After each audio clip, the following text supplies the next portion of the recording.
জরুরি সতর্কবার্তা। সাপের কামড়ে আক্রান্ত রোগীর সংখ্যা বাড়ছে চট্টগ্রামের হাটহাজারীতে।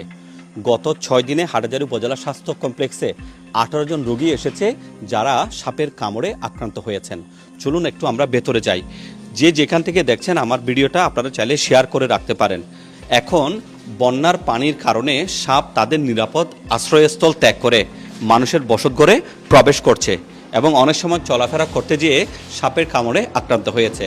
হাটহাজারী উপজেলা স্বাস্থ্য কমপ্লেক্সে এখানে যারা দায়িত্বশীল আছেন তাদের সাথে আমরা কথা বলে জানতে পেরেছি গত 6 দিনে 18 জন এখানে ভর্তি হয়েছে, যার মধ্যে 4 জনের অবস্থা জটিল হওয়ায় তাদেরকে উন্নত চিকিৎসার জন্য চট্টগ্রাম মেডিকেল কলেজ হাসপাতালে প্রেরণ করা হয়েছে। 7 জনকে এখানে ভর্তি দেওয়া হয়েছে। একটা সুখবর হচ্ছে এখানে অ্যান্টিভেনম রয়েছে, তবে যে অ্যান্টিভেনমটা রয়েছে সেটা সম্পূর্ণরূপে চিকিৎসা দেওয়ার জন্য পর্যাপ্ত নয়, কারণ উপজেলা পর্যায়ে হাটহাজারী স্বাস্থ্য কমপ্লেক্সে আইসিইউ ফ্যাসিলিটি নেই। যে যেখান থেকে দেখছেন আপনারা সবাই সতর্কতা অবলম্বন করবেন। আমরা এখানে sub assistant community medical officer আছেন, আপনার কাছে জানতে চাই আপনাদের কাছে গত 6 দিনে কী পরিমাণ রোগী এসেছে এই বিষয়ে একটু বলবেন প্লিজ। গত 6 দিনে 3 থেকে 12 তারিখের মধ্যে 18 জন মতো রোগী আসছে এখানে। তার মধ্যে 4 জনকে চট্টগ্রাম মেডিকেল কলেজে রেফার করা হয়েছে আর 7 জন এখানে ভর্তি রাখা হয়েছিল, আর বাকি যারা ছিল ওদেরকে হয়তো বা চিকিৎসা নিয়ে চলে গেছে। আচ্ছা, ওনারা কি সবাই সাপের কামড়ে আক্রান্ত? জি, সবাই আমরা আক্রান্ত। আচ্ছা, যেমনটা শুনতে পেয়েছেন, এদিকে বিশেষজ্ঞ যারা আছেন তারা বলছেন রাত্রকালীন সময়ে যখন আমরা ঘুমাবো যেন কোনো অবস্থাতে আমরা ফ্লোরে বা মেঝেতে না ঘুমাই, এবং সেক্ষেত্রে ঘুমানোর সময় যেন আমরা মশারি খাটিয়ে আমরা ঘুমাই।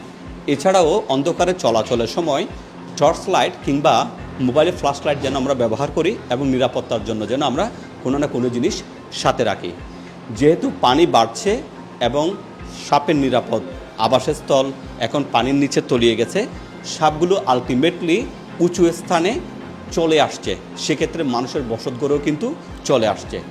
হাটহাজারীতে যে 18 জন রোগী ভর্তি হয়েছে তার মধ্যে পার্শ্ববর্তী উপজেলা রাউজানের গহিরা, ফটিকছড়ি থেকে, এছাড়াও হাটহাজারীর মেখল পৌর এলাকার আলমপুর, মির্জাপুর ইউনিয়নের চারিয়া, চট্টগ্রাম বিশ্ববিদ্যালয় এলাকা থেকেও রোগী এখানে এসে ভর্তি হয়েছে।